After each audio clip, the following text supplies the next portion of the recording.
Hey guys, we're going to learn how to play Assemblage of Eternity today. So, in Assemblage of Eternity, 2 to 4 players will be battling each other in various arenas. The game is attempting to simulate digital fighting games in a traditional gaming world. So, each player will be playing an elaborate game of rock, paper, scissors against opponents, trying to mitigate and guess his opponent's moves accurately to win. So, even though Assemblage of Eternity is a game for 2 to 4 players, we're going to start with how to play a 1v1 game, and we highly recommend players getting comfortable with the 1v1 before trying the multiplayer variants, as some of the timings can cause headaches to the uninitiated. So, first, we're going to go through setup. Also, we're going to be explaining how to play the game using the card mats.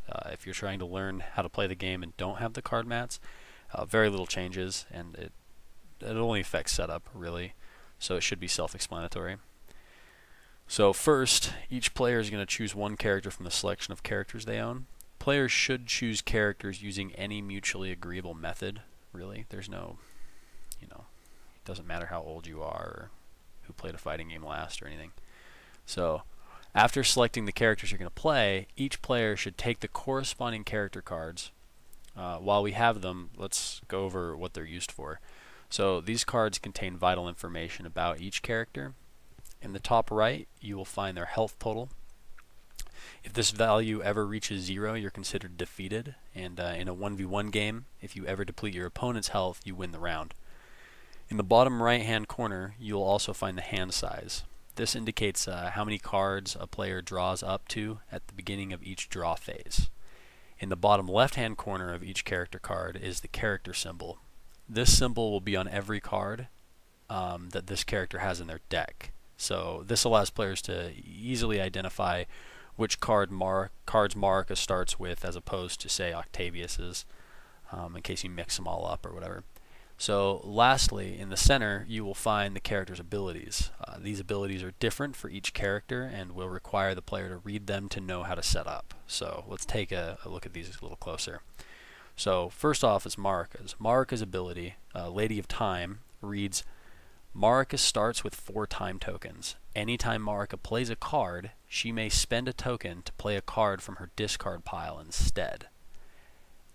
After resolving the combo, remove any cards played this way from the game. So we can see here that during setup, Marika starts the game with 4 time tokens, and during the game she'll be able to spend them to do some badass abilities and so on and so forth. So let's take the 4 time tokens from the box right now and put them on our card. Next we have Octavius's.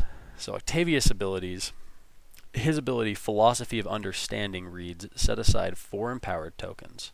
At the start of his turn, Octavius may discard 2 meter to add an empowered token to himself. Each empowered token increases his attack damage by 1.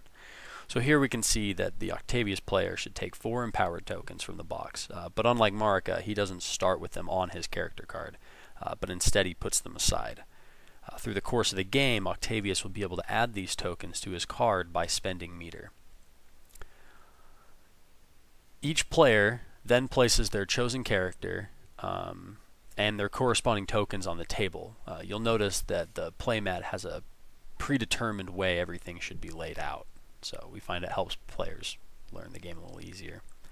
Each player then takes their chosen character's corresponding method deck and shuffles it. To easily identify which cards are in your character's method deck, just look for the symbol that matches the character symbol on your chosen character. In this case, it's a kunai for Marika, and I think that's what it's called, a kunai, and a fireball for Octavius. After shuffling this deck, place it to the left of your character card on the table. Next, each character chooses which level they'll be playing on using any mutually agreeable method. We recommend choosing at random so that players can't gain an advantage based on their character selection. In this video, we're just going to choose the Abandoned Classroom. So you'll notice that each level has 4 spots with either a blue or a red circle on them. This indicates the starting location for characters. The colors indicate which team you're on. After placing the chosen board between the players, each player will then use tokens to set their health to its maximum value using the spots on the card mat to keep track of as the game progresses. If you're not using the card mat, you can just use the health wheel included in the base game, which some people might even argue is easier to use. I like the mat, but next, players will want to place their corresponding character figures on the board using either a blue or a red space. Make sure you use the same numbers, the spaces with the numbered with the 1 on them. There's a 1 and a 2, so the blue spaces will have the blue will have a 1 and a 2, and the red will have a 1 and a 2. In a 1v1, you'll just put your figure on the red one, and your opponent will put his on the blue one, or vice versa. It doesn't really matter. Then each player takes a burst token from the box and places it on their character card. A burst token is a special token that every character in the game starts with. So lastly, each player takes a common card from the box. A common card contains basic attacks that every character has, specifically throw and dash. There are 4 copies included in the base game, allowing up to 4 players to play. So now we're ready to play. Let's get started. Alrighty, so now that the game is set up, let's go through the basic turn structure before diving into the first turn of the game. In Assemblage of Eternity, players each go through a list of phases simultaneously until one character has had their health reduced to 0. A turn consists of 4 different phases. The first phase is the draw phase. During the draw phase, each player simultaneously draws up to their character's listed hand size. This is not optional, as the cards left in a player's deck also serves as a time limit for the game. If a player must ever draw a card and there isn't one available, the game immediately ends. We call this going to time. Second, we have the play phase. During the play phase, both players choose a card from their hand and lay them face down. Once both players feel comfortable with their chosen cards, they may both move on to the attack phase. During the attack phase, both cards are flipped and revealed simultaneously. After revealing cards, players resolve the cards in resolution order. We'll go over resolution order more in detail later on. It's important to note that the resolution order is how players determine whose card gets to resolve first. Resolving your card first means that you get to deal damage, use abilities, and combo additional cards before your opponent. Lastly, players each go through the cleanup phase. During the cleanup phase, players discard cards that didn't do damage, gain meter from cards that did do damage, and activate abilities that occur during the cleanup phase. After that, each player may also optionally discard one card to the bottom of their deck face down. After both players have gone through all 4 phases, a new turn begins. Play continues until one player is defeated.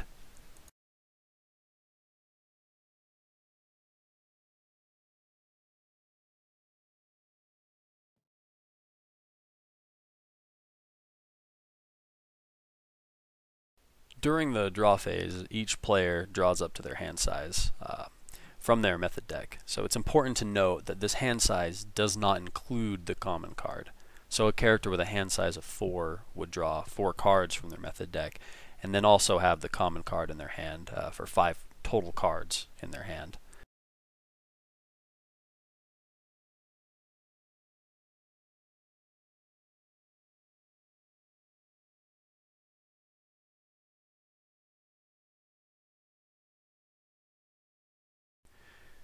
During the play phase, each player selects a card from their hand and puts it face down on the table.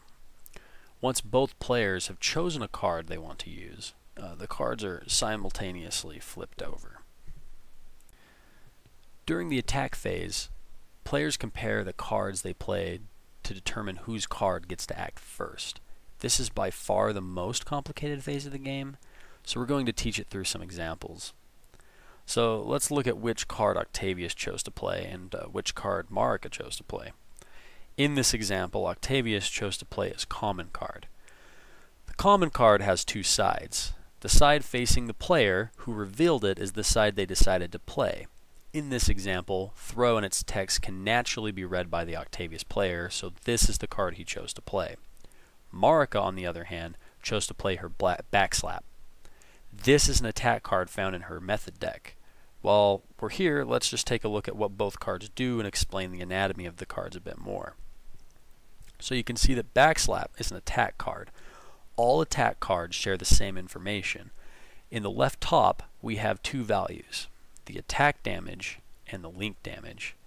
The attack damage is how much damage this card would deal to an opponent if it's the first card that dealt damage in a combo. The link damage indicates the damage this card would deal if it wasn't the first card to deal damage in a combo.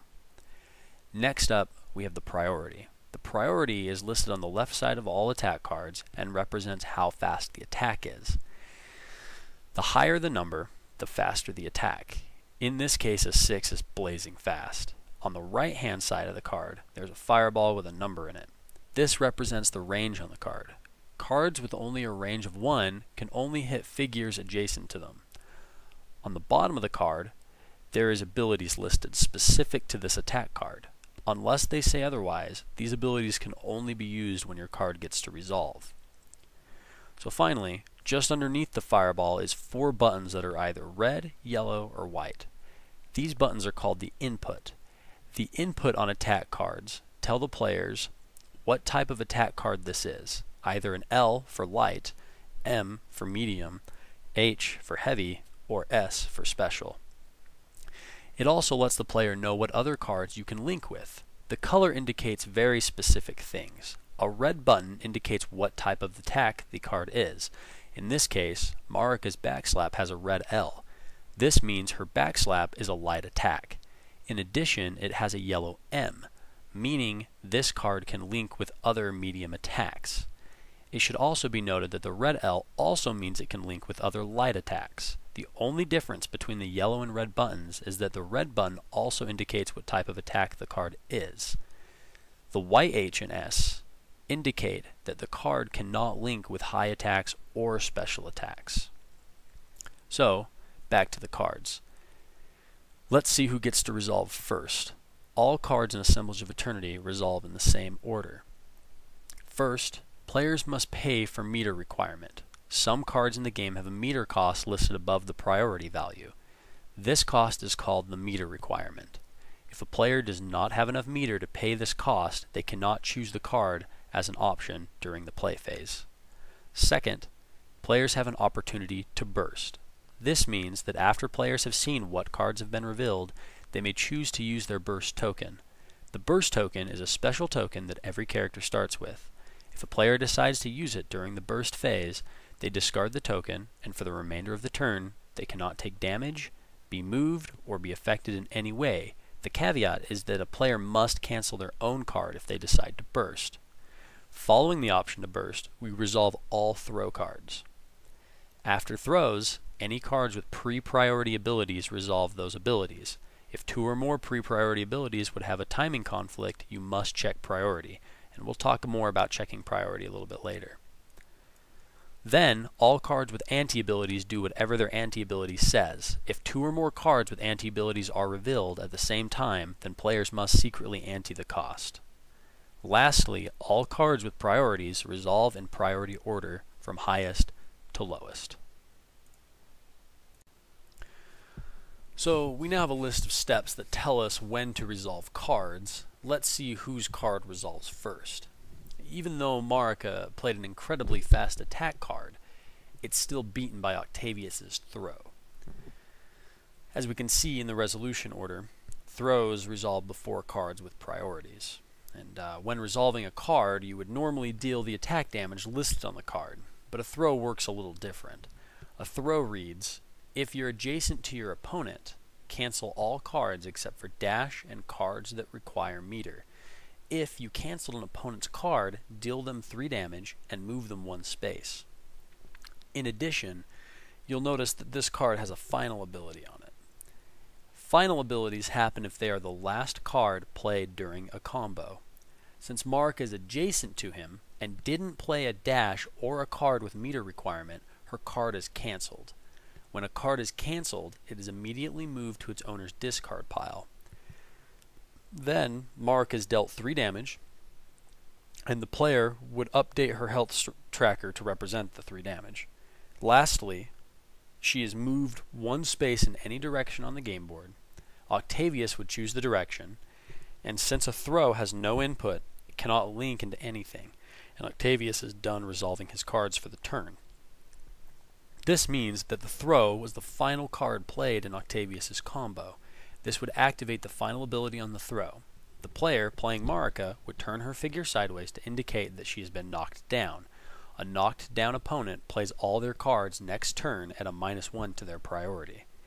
At this point, Marika would normally get to resolve her card once Octavius had finished resolving his.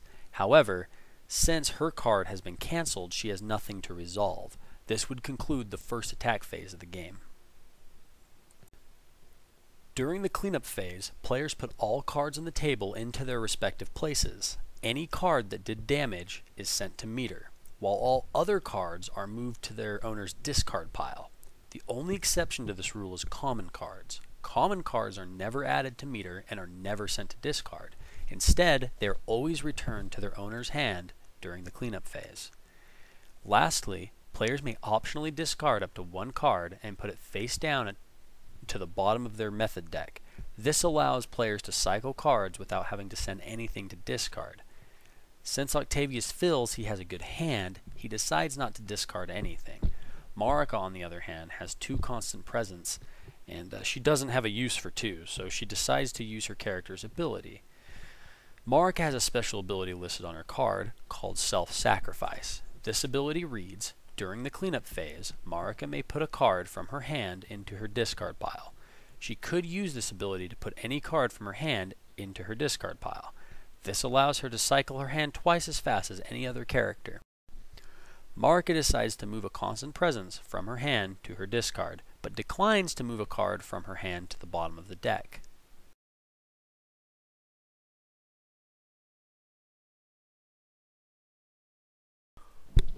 Alrighty guys, so now we're on to turn 2. Each player draws up to their hand size. Since Octavius has a full hand, he doesn't draw anything. Marika, on the other hand, gets to draw 2 cards. She draws another backslap and a Rain of Pain. So on to the play phase. Each player chooses a card to play and flips them simultaneously. So we are already back to the attack phase. Octavius reveals Jab, and Marika reveals Rain of Pain. Neither card has a meter requirement, and after seeing the cards, both players are given an option to burst, but since neither wants to, play moves on. Neither card is a throw, and neither card has a pre-priority ability. However, Rain of Pain has an anti-ability.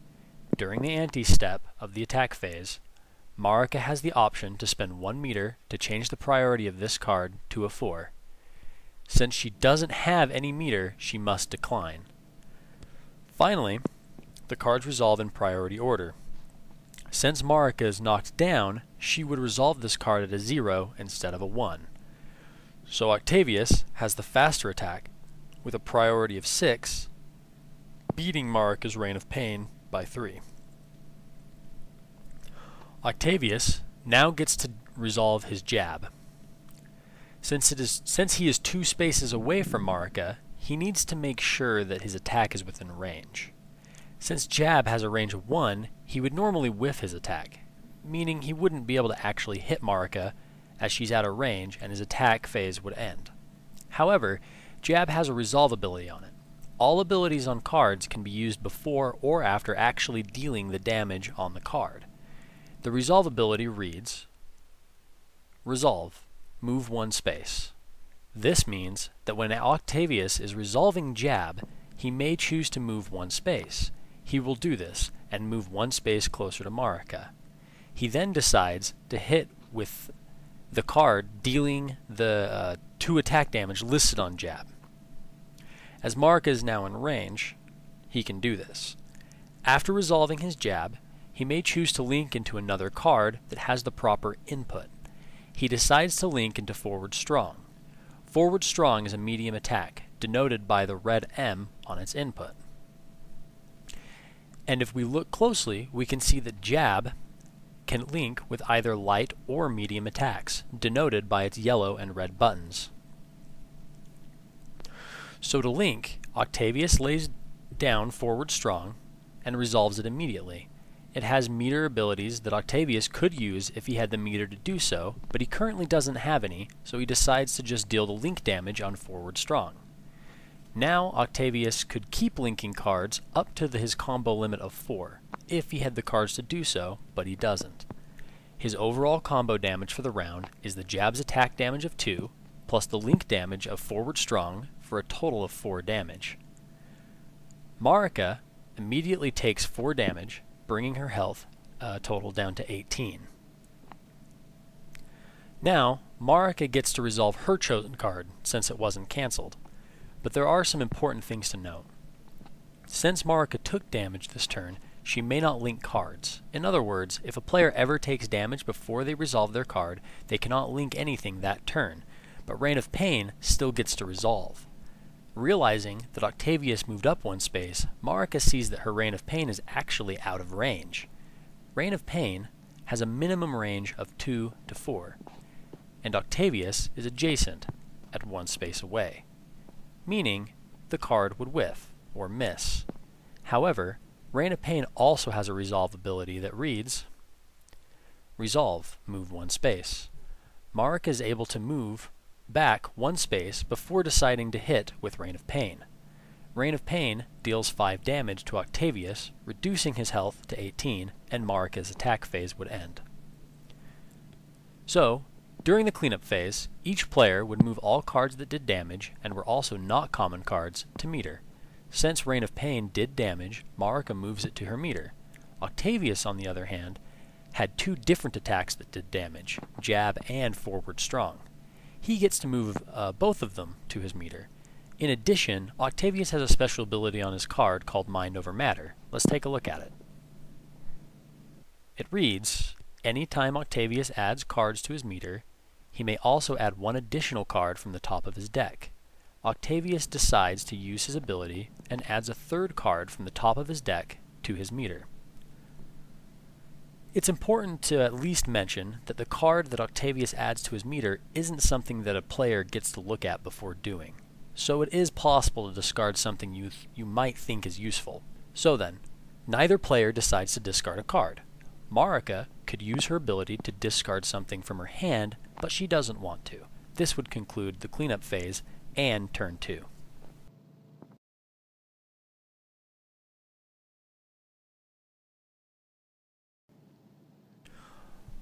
On to turn 3. At the start of the turn, the Marika player stands her character figure back up to signify that she is no longer under the effects of knockdown. Also, it looks like both fighters are at 18 health. It's a pretty close game.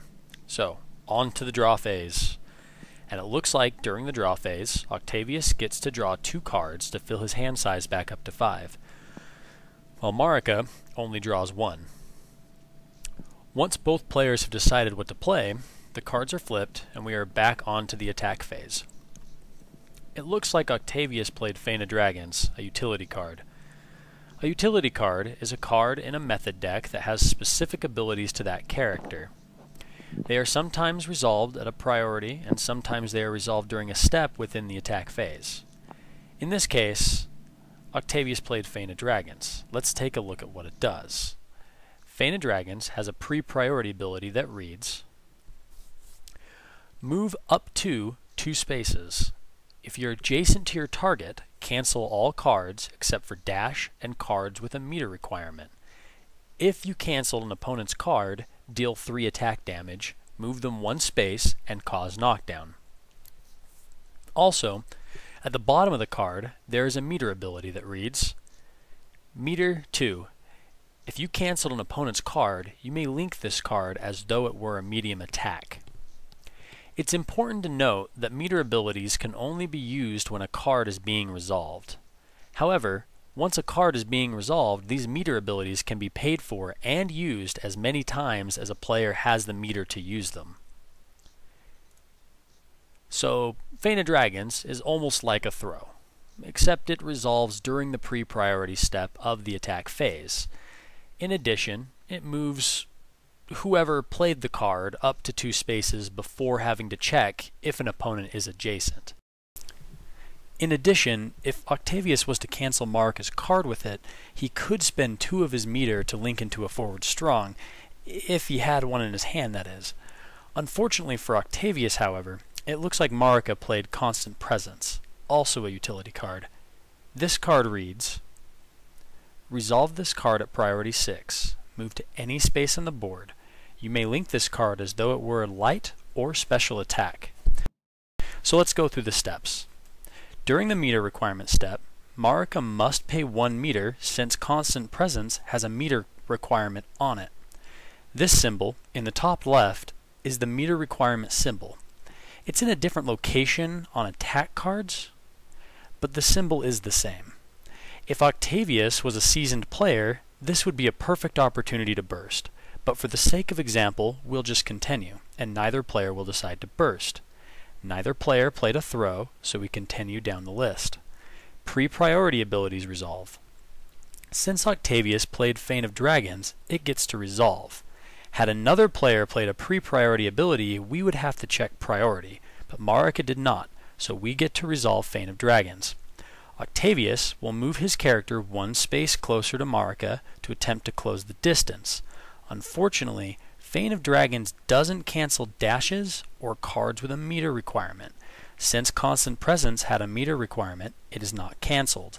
Fane of Dragons requires cancelling its opponent's card to deal the damage, move them, and cause knockdown.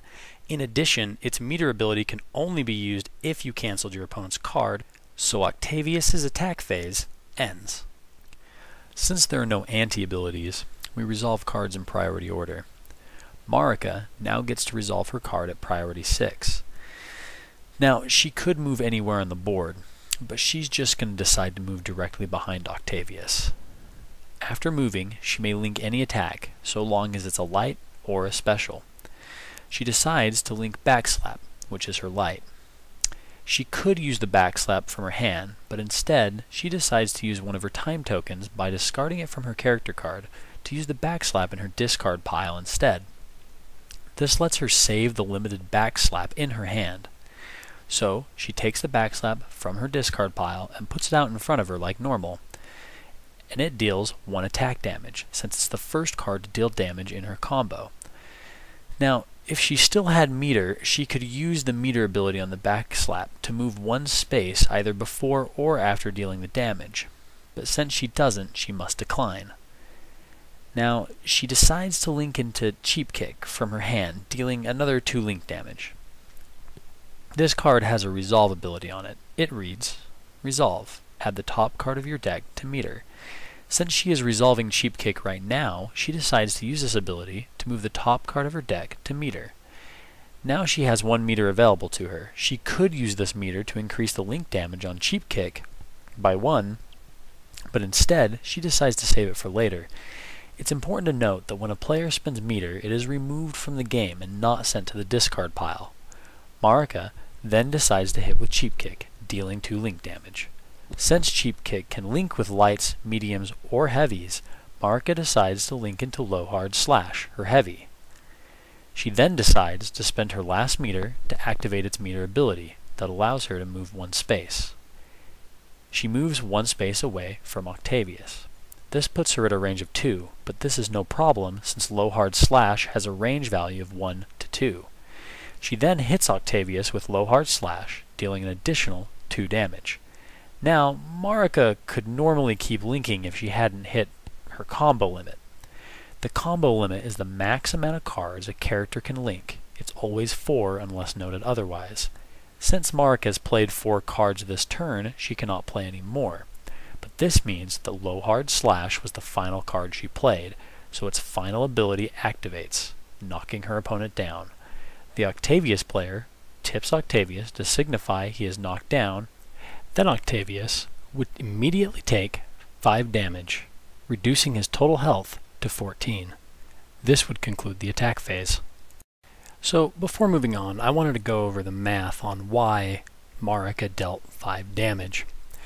So you can see her first card that she played was Constant Presence, which did no damage. However, she linked into her light attack, which is Backslap. It dealt 1 attack damage because it was the first card to deal damage in her combo. The second card she played was Cheap Kick. Since it wasn't the first card to do damage in her combo, it did link damage instead of attack damage for another 2. The fourth card she played, Low Hard Slash, did another 2 damage, but it was link damage, again because it wasn't the first card to do damage in her combo. 1 plus 2 plus 2 equals 5. During the cleanup phase, Octavius moves his Fane of Dragons to discard since it didn't do any damage, and since he wasn't able to put anything into his meter, he isn't able to use his ability that lets him add an additional card to meter. Marika, on the other hand, would add 2 of her 4 cards to meter. Constant Presence didn't do damage, so it goes to her discard instead, and the stipulation on using cards from her discard with time tokens is that they are removed from the game instead of going to meter.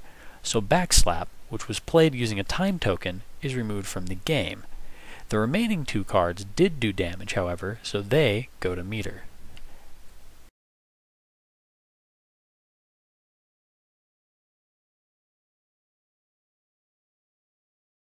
So things are looking a bit dicey for Octavius, but he still has a couple options. Meter for characters like Octavius can make miracles happen. So during the draw phase, Octavius would draw 1 card, and Marika would draw 3, filling both of their hand sizes to their max. During the play phase, Marika decides to use her time token to play a Constant Presence from her discard, following the stipulations. She places it face up and discards 1 time token. So, since she decided to discard a time token during the play phase to play a card face up, Octavius now knows what she's going to play. He knows she's going to play he knows that she's going to play Constant Presence, but he has little he can do about it in his hand. Octavius eventually decides to reveal Fires of Octavia, we'll say, against Marika's Constant Presence. Marika pays the meter requirement for Constant Presence, and neither player decided to burst. There are no throws or pre-priority or anti-abilities, so we would go straight to the priority of cards. Since Octavius is knocked down, his Fires of Octavia is at priority 2. Marika's wins with a priority of a fast 6. She decides to move adjacent to Octavius. Then she links into Backslap, dealing 1 attack damage. Then she uses the meter ability on Backslap to move 1 space away from Octavius. After that, she links into Secret Knives. This card has a resolve ability on it that reads, Resolve, draw a card. Marika decides to use this ability and draws a card. She draws a Rain of Pain, which unfortunately does not help her link anything more. Then she decides to deal the damage on Secret Knives, which has a range of 1 to 3, allowing her to hit. Octavius immediately takes 3 damage. He reduces his health down to 10. And now Octavius gets to resolve his card, since it wasn't cancelled. But remember, since he took damage before resolving his card, he cannot link it into anything. Fires of Octavia has a range of 1 to 4, and hits Marika for 4 damage, bringing her health total down to 14.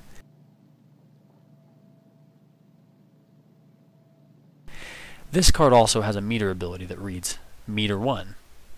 After resolving this combo, add a card from your hand to meter, then return this card to your hand. In addition, the card has a tag called Terminal on it. A terminal card always ends your combo, but since Octavius can't link anyway, it doesn't really harm him in any way.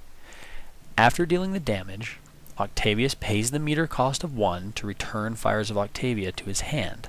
Since the meter ability requires him to put a card from his hand into meter, he decides to choose his Taste for Blood, and puts it into meter, keeping his meter at a steady 3, while keeping his ranged Fires of Octavia in his hand. This would conclude the attack phase. During the cleanup phase, Octavius has no cards in his combo to clean up. However, he did at least add one card to meter, so he's going to use his ability to add the top card of his deck to meter, bringing his total meter to 4. Marika, on the other hand, would gain 2 meter, and remove Constant Presence from the game since it was played using a time token. This would conclude turn 4.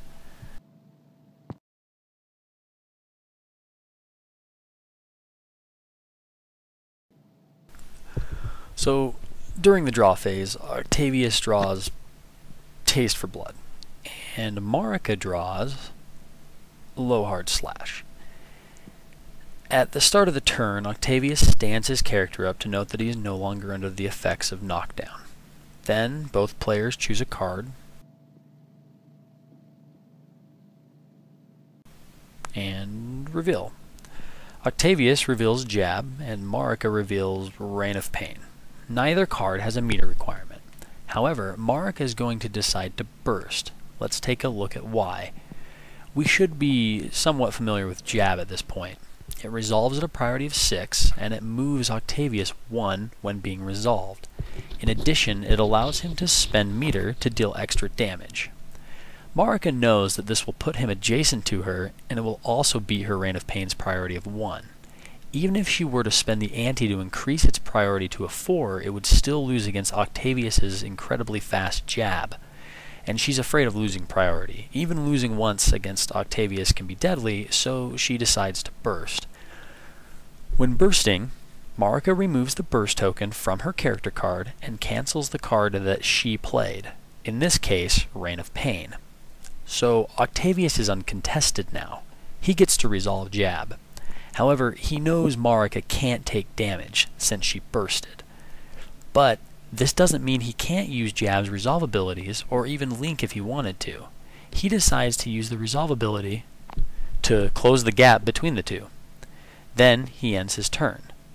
Octavius could still hit Marika, it just wouldn't do any damage or knock her down or affect her in any way. So that takes us to the cleanup phase. Marika has no cards, so she has nothing to clean up, as bursting discarded her card. And since Octavius's Jab did no damage, it gets discarded instead of going to meter. And that would we're just on to turn 6 now.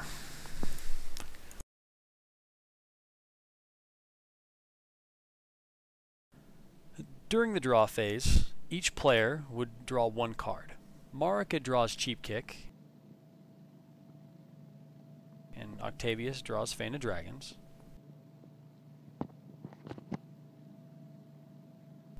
During the attack phase, Marika reveals a Rain of Pain again, hoping that Octavius plays something slower than a 4. Octavius will say reveals a Feint of Dragons, hoping Marika tries to play a fast attack card, since Feint of Dragons happens before priority. No cards have meter requirements, and since Marika has no burst token, she can't decide to burst, though this would be a great time to do so. During the pre-priority step, Octavius uses Feint of Dragons to move 1 space, jumping over Marika. Let's talk about that now, actually.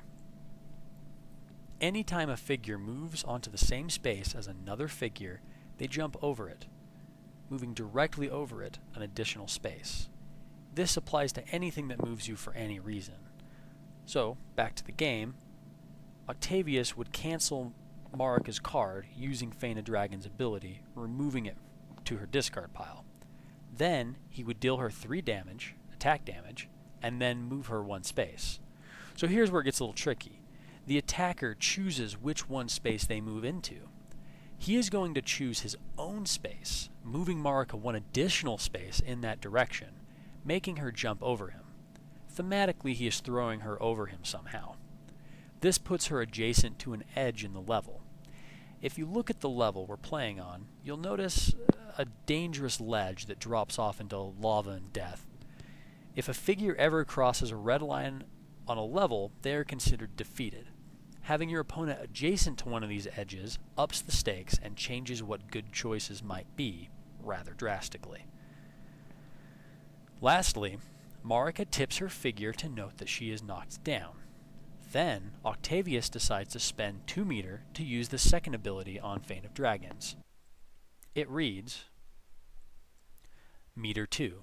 If you cancel an opponent's card, you may link this card as though it were a medium attack. This means he can link into either a dash or his forward strong, as they both can be linked as medium attacks. He decides to link into his forward strong, dealing its link damage of 2. He then decides to use forward strong's second meter ability, which reads, Meter 1. Add a yellow heavy and yellow special to this card. This allows him to add a yellow H and S to the card, making it linkable with heavy and special attacks. So the only way he could normally link forward strong into a heavy attack is by paying the 1 meter. So, since he paid the meter, he then links into Meaty Fierce, which is his heavy attack, doing another 3 link damage for a total of 8 damage dealt. Let's take a look at Meaty Fierce. Both of its abilities are either pre-priority abilities or anti-abilities. Since we've already passed the anti and pre-priority phase, Meaty Fierce has no abilities on it that Octavius can use. So he moves on to reach his combo limit of 4 by linking into Taste for Blood. This card is terminal, which is fine since this is the last card in the combo anyway, but let's take a closer look at it. This card reads, resolve this card at priority 1. You may link this card as though it were a light, medium, heavy, or special attack. Put an empowered token on your character. This allows Octavius to put an empowered token on his character, so let's just do that right now. So before we move on, I just want to take a look at the combo that Octavius just dealt a little bit closer. So, Feint of Dragons only works during the pre-priority phase, which means to actually deal damage with Feint of Dragons, it has to be the first card that deals damage in a combo. So during the pre-priority phase, it dealt 3 attack damage. And then Octavius spent the 2 meters so that he could link into any medium attack.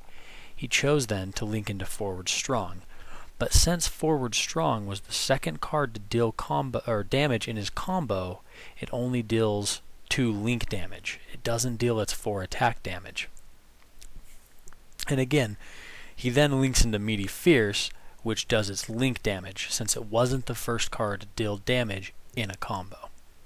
Lastly, he used Taste for Blood. Taste for Blood has terminal, so it would have ended his combo if he had used it any earlier. In addition, it doesn't do any damage. So, he did a total of 8 damage. 3 plus 2 plus 3 for a total of 8. This would conclude his turn. Marika has no cards to resolve, so her turn also ends. During the cleanup phase, Octavius gains 3 meter and moves Taste for Blood to his discard. Since Octavius moved cards to his meter, this turn, he can use his ability to add an additional meter from the top of his deck. So we're going to go ahead and do that right now. Marika has no cards to clean up. However, she's going to use her ability to discard a card she feels will be better suited by something else. So she discards Low Hard Slash, and then the turn ends.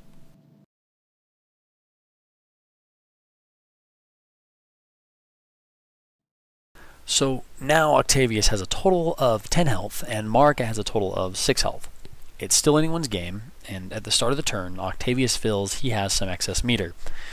More importantly, he doesn't have his Ultra in hand, so copious amounts of meter won't really do him any good. So he decides to use his character's ability to add 1 empowered token by spending 2 meter. Marika then draws a backslap and a constant presence. This makes her complete hand 1,000 Knives, Cheap Kick, Constant Presence, and Backslap. Octavius draws 4 cards, making his complete hand Meaty Fierce, Jab, Taste for Blood, looks like another Taste for Blood, and Fires of Octavia. At this point, it's actually kind of important to explain the meta. I assume a lot of people are watching this video to determine whether or not this game is something that they want to own. So I feel the meta is important to explain. In this situation, you'll see that Marika is adjacent to an edge. This means that if Octavius were to move her in any way, she would be thrown out and lose the game. However, she's also knocked down, which means she receives she has 1 less priority on her turn. So, since the max printed priority in the game is 6, Octavius knows that his jab will beat any attack card that Marika can play. Marika would also know this. Even if she used her backslap, it would only come out at a priority of 5 and be beat by Octavius's jab, assuming he had one. Since we can see both hands, we know that he does. With their lives so low and both participants having so much meter, it's likely that the next combo would be the last. However, if either of them decided to throw and it works, they will be able to ring the other out and win the game. This is something that both players would also know.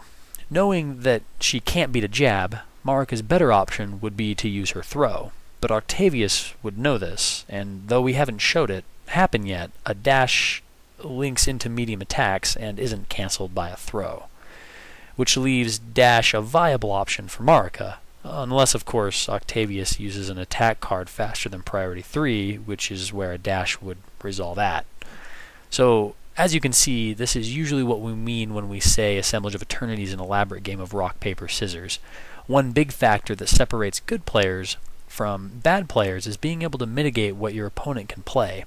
For example, if Marika knew that Octavius had only 3 jabs in his deck, and he had played all 3, she would be very safe to assume that her backslap would still likely work in this situation. More accurate to this game, she knows he hasn't played all 3, and with so little left in his deck, he's very likely to have one in his large hand size of 5. So what's the best option in this situation? At this point, it really comes down to the people playing. One of our playtesters would always throw, and another would do something completely illogical and just spend 5 meter to use his Ultra if he had it in his hand. Really, at some point, it's about reading your opponent and not the cards. If I were to be playing Marika, I would probably use Constant Presence. It has a meter requirement, so it can't be thrown. Also, it's pretty fast at a priority of 6, meaning the only thing that Octavius could beat me with is his jab, and that's only because she's knocked down. But even still, Octavius playing a jab would be much less likely than being crushed by a throw or dash, which we know he always has in his hand. But let's continue, though, for the sake of the tutorial. So we're going to say that Marika plays throw, because she wants to go big. However, Octavius is also a go big kind of guy and also plays a throw. This would cause a tech. When 2 players play throws, they tech. When teching, both cards are cancelled. In a 2-player game, we would immediately go to the cleanup phase. And here Marika is going to discard Cheap Kick, using her ability to send a card to discard. Neither player gets meter, and the turn immediately ends. So now we're just on to turn 8.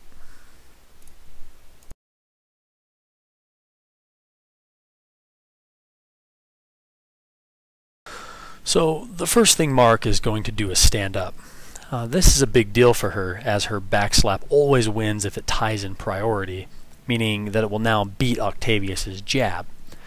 At the start of the draw phase, Marika draws a card to replace the one she discarded, and she draws a Secret Knives. But more importantly, she now only has 3 cards left in her method deck. If a player ever has to draw a card and doesn't have one left to draw, the game immediately ends. This is called going to time. When players go to time, the character with the most health wins. In this case, it would be Octavius, so going to time sounds pretty terrible for her. After both players choose a card, they are revealed, and Octavius reveals a dash, hoping that Marika would throw again. But Marika also reveals a dash, hoping that Octavius would throw again. Neither card has a meter requirement, neither player decides to burst, and neither card is a throw, or has pre-priority abilities or anti-abilities, so we go straight to priority. Both cards, however, resolve at priority 3. Let's take a closer look at dash and read what it does. Dash reads, resolve this card at priority 3. This card resolves first when trading.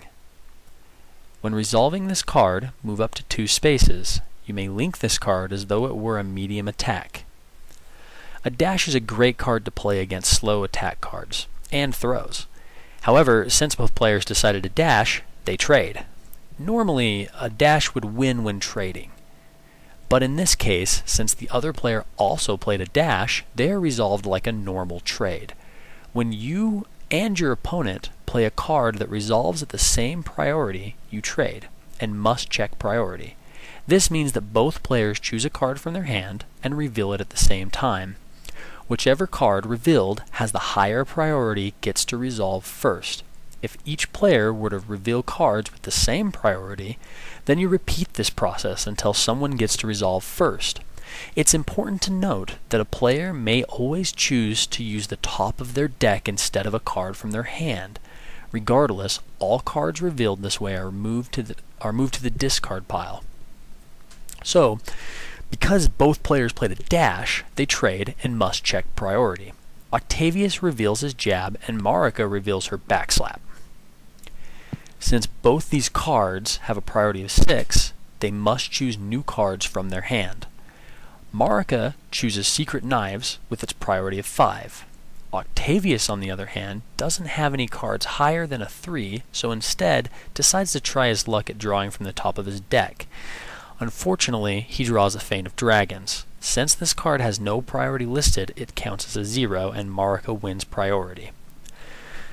So here, Marika is going to resolve her dash. It allows her to move 2 spaces. She will use this movement to get herself away from the ledge and another space away from Octavius, distancing herself from him. Unfortunately, she has no medium attack cards to link with dash in her hand, so her turn just immediately ends. However, now Octavius gets to resolve his dash. Since he didn't take damage, he could normally link out of his dash and do damage, but he also doesn't have a medium attack card. So he uses the movement on dash to move 2 spaces towards Marika, bringing him adjacent once more. But Octavius does have a taste for blood that can link with, he can link as though it were a medium attack. So he links into his taste for blood, gaining another empowered token. Since Octavius has 3 empowered tokens on him, now all of his attack damage is increased by 3. So now we move on to the cleanup phase. Octavius discards his taste for blood and then returns his dash to his hand. Marika then returns her dash to her hand. However, Marika will then use her ability to discard a card from her hand to discard. She chooses to discard Constant Presence, and that concludes turn 8.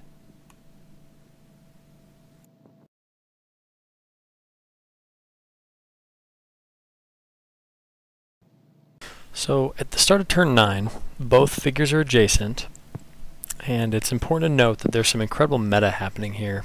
Good players would already know who won last turn, but let's just pretend it's players learning, and I'll talk more about this after the turn example. So during the draw phase, Marika and Octavius both draw their remaining cards in their method decks, but since neither needs to draw a card when there isn't any, the game continues. Marika gets a cheap kick, Constant Presence, and backslap, while Octavius draws 2, receiving a Meaty Fierce and another Fires of Octavia. Octavius decides to play Meaty Fierce, while Marika decides to play Cheap Kick. While we have it here, let's take a closer look at Cheap Kick. It reads, Resolve. Add the top card of your deck to meter. Underneath its Resolve ability, there is a meter ability that reads, Meter 1. Add 1 link or attack damage. Since neither card has a meter requirement, we immediately move down the list. Neither card decides to burst, neither player played a throw, and neither of the cards have a pre-priority ability on them, which brings us to the anti-step. Meaty Fierce does in fact have an anti-ability. Let's take a look at it. Its anti-ability reads, Anti, add 1 priority for each meter you spend. This allows Octavius to win most priorities with his heavy, assuming he has the meter. Lucky for Octavius, he happens to have 5 meter. So Octavius will spend all 5 of his meter to add 5 priority to his Meaty Fierce, making the priority total 6. Now we continue down the resolution order. Finally, cards resolve in priority order. However, now Meaty Fierce is at priority 6.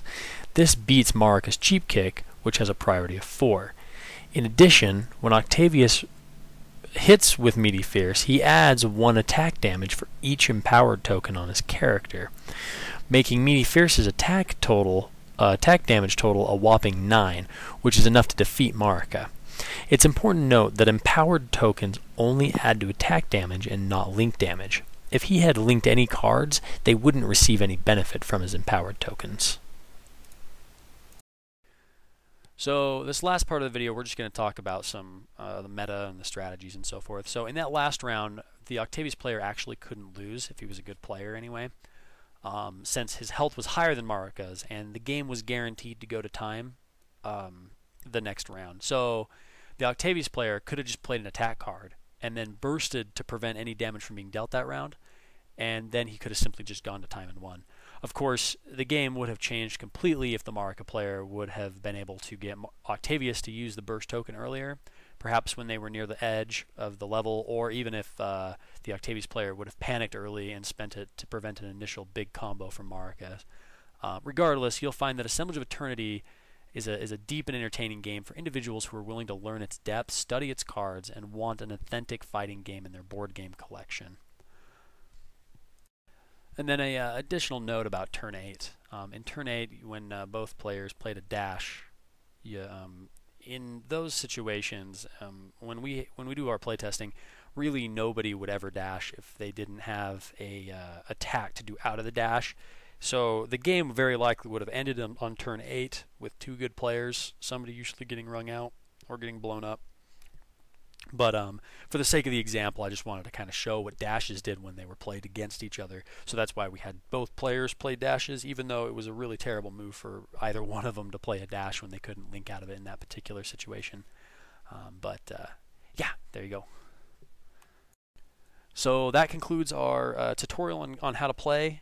It's kind of the basics. There's a lot more to the game, but the rule book kind of goes in depth on some of the things that I glossed over. Thank you for watching, and we're always looking for feedback on the games we make.